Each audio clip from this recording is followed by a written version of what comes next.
Dévotion Fanro du samedi 24 juin 2023 par l'apôtre Grace Lubega. Titré « Sortez du bateau », partie 2. Matthieu 14 verset 28 verset 30, J'y vais, et Pierre lui répondit et dit, Seigneur, si c'est toi, ordonne-moi de venir à toi sur l'eau. Et il dit, Viens. Et quand Pierre fut descendu de la barque, il marcha sur l'eau pour aller vers Jésus. Mais quand il vit le vent violent, il eut peur, et commençant à couler, il cria, disant, Seigneur, sauve-moi. Pendant longtemps, les chrétiens ont appris à ne pas regarder les vents violents car ils sont la raison pour laquelle Pierre a commencé à couler.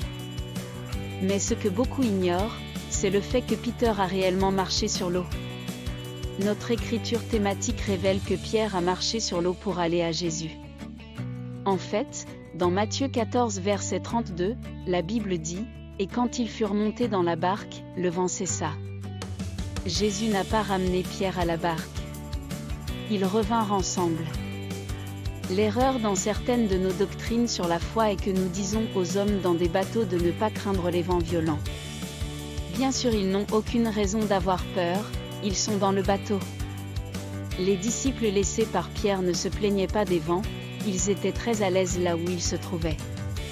Le message de l'Église devrait être plus axé sur les hommes dans les bateaux. Pourquoi ? Parce que Dieu ne construit pas des ministères, des entreprises ou des vies réussies avec des hommes dans des bateaux. Il a besoin de la foi de Pierre et pour de tels hommes, il dit, sur ce roc, je bâtirai mon Église.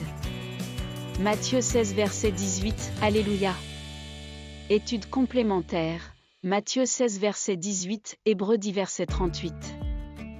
Golden Nugget, Dieu ne construit pas de ministère, d'entreprise ou de vie réussie avec des hommes dans des bateaux. Il a besoin de la foi de Pierre et pour de tels hommes, il dit, sur ce roc, je bâtirai mon Église.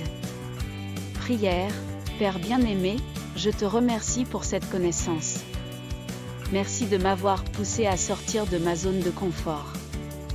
Je vous entends me dire de venir sur l'eau, dans des zones inexplorées et des rivages que les hommes n'ont jamais navigués.